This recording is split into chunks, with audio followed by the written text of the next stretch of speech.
Hello दोस्तों, आज मैं आपको एक ऐसी कहानी सुनाने जा रहा हूँ जिसे सुनकर आपके रोंगटे खड़े हो जाएंगे और आपका दिल दहल जाएगा।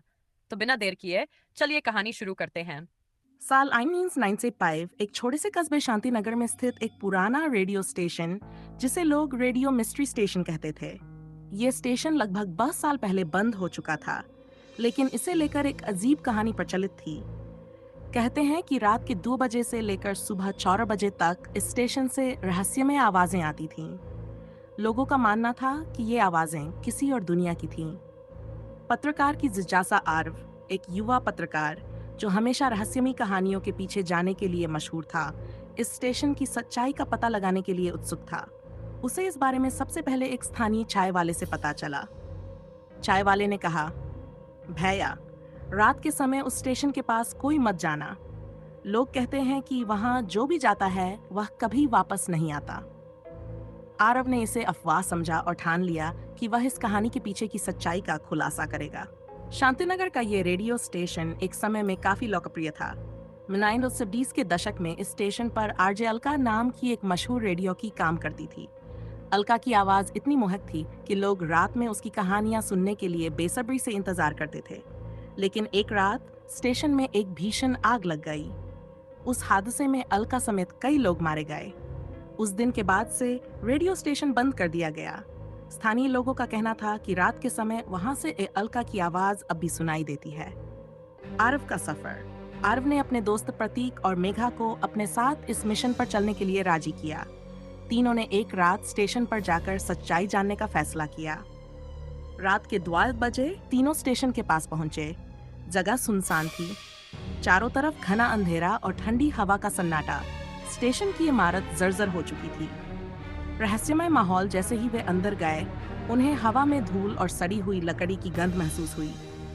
आरव ने कहा, चलो सबसे पहले रिकॉर्डिंग उपकरण सेट करते हैं। तीनों ने स्टेशन के मुख्य कमरे में जाकर कैमरे और रिकॉर्डर सेट किए।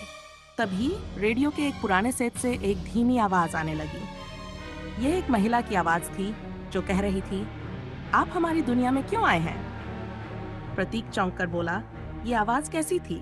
हमने तो रेडियो चालू ही नहीं किया। ने उसे शांत करते हुए कहा, शायद ये रेडियो सेट खराब है। चलो आगे बढ़ते हैं। जैसे जैसे रात बढ़ती गई, अजीब घटनाएं होने लगीं। दीवारों पर लगी पुरानी तस्वीरें हिलने लगीं। खिड़कियों पर खटखटाने की आवाजें आने लगीं। मेघा ने डरते हुए कहा, मुझे लगता है हमें यहाँ से वापस जाना चाहिए। लेकिन आरव ने कहा, यह सब अंधविश्वास है। हमें सच का पता लगाना है। तभी मुख्य कमरे में रखा एक पुराना माइक्रोफोन अपने आप चालू हो गया। उसमें से अलका की आवाज सुनाई दी, तुमने मेरी कहानी जानने की हिम्मत की है। अब तुम इसका अंजाम भी भुगतोगे। अलका की कहानी रेडियो सेट पर एक पुरानी रिकॉर्डिंग चलने लगी। इसमें अलका के आखिरी दिन की आवाज थी। वह कह रही थी, मैं हर रात कहानियां सुनाती थी। लोग मुझसे प्यार करते थे। लेकिन एक रात इस स्टेशन में आग लगा दी गई। मेरी जान लेने वाले आज भी आजाद घूम रहे हैं। तभी कमरे की लाइट्स चपकने लगीं। दीवारों पर खून के निशान उभरने लगे।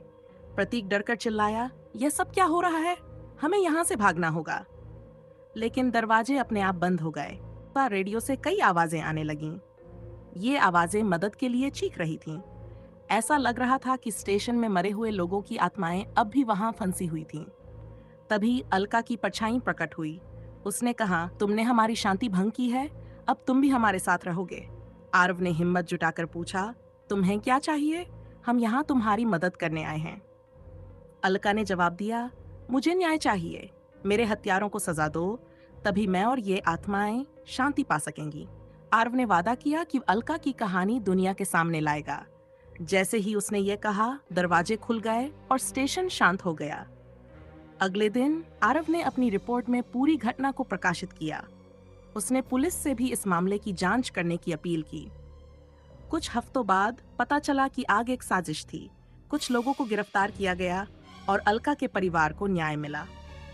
रेडियो स्टेशन को दोबारा नहीं खोला गया, लेकिन वहां से आवाजें आनी बंद हो गईं। लोग कहते हैं कि अलका की आत्मा अब चैन से सो रही है। लेकिन कुछ साहसी लोग जो वहां रात में जाते हैं, आज भी पुरानी कहानियों की गूंज सुनते हैं। क्या आप रेडियो स्टेशन की आवाजें सुनने की हिम्मत करेंगे?